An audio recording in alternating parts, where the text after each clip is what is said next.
Speaking of the fact that Clark Kent barely saves anyone in this movie, whether he's cosplaying as Superman or not, with Jonathan Kent literally allowing himself to die rather than risk having his adoptive son reveal his secret before the world is ready. Instead of being introduced as a saviour in Man of Steel, his introduction to the global stage is merely as one of the soldiers involved in the interstellar equivalent of 9/11, because to add insult to injury, having robbed this interpretation of Clark Kent of the opportunity to actually become Superman by having Zod turn up and demand that the alien be handed over 5 minutes after he puts on the tights, during the subsequent battles to save the human race from extermination at the hands of alien invaders, Zack Snyder gives equal, if not greater, prominence, screen time, and hero status to the US Army and Lois fucking Lane. Needless to say, of course, in a film that is actually about the superhuman title character,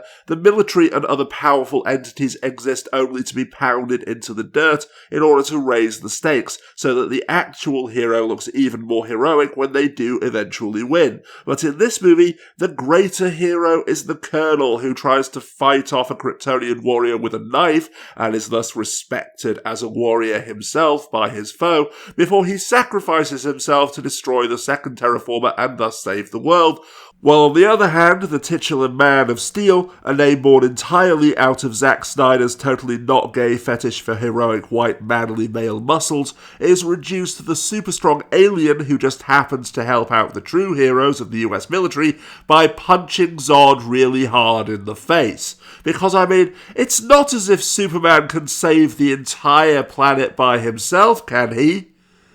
Yes,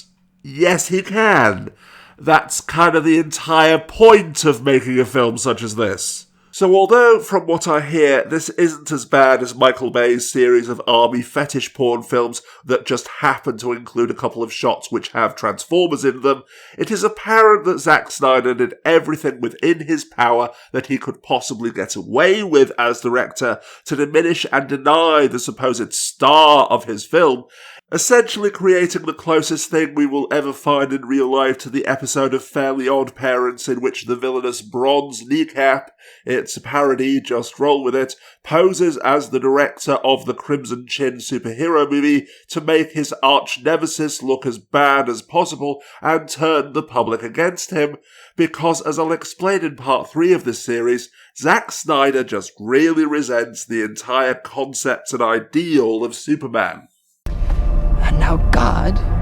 bends to my will.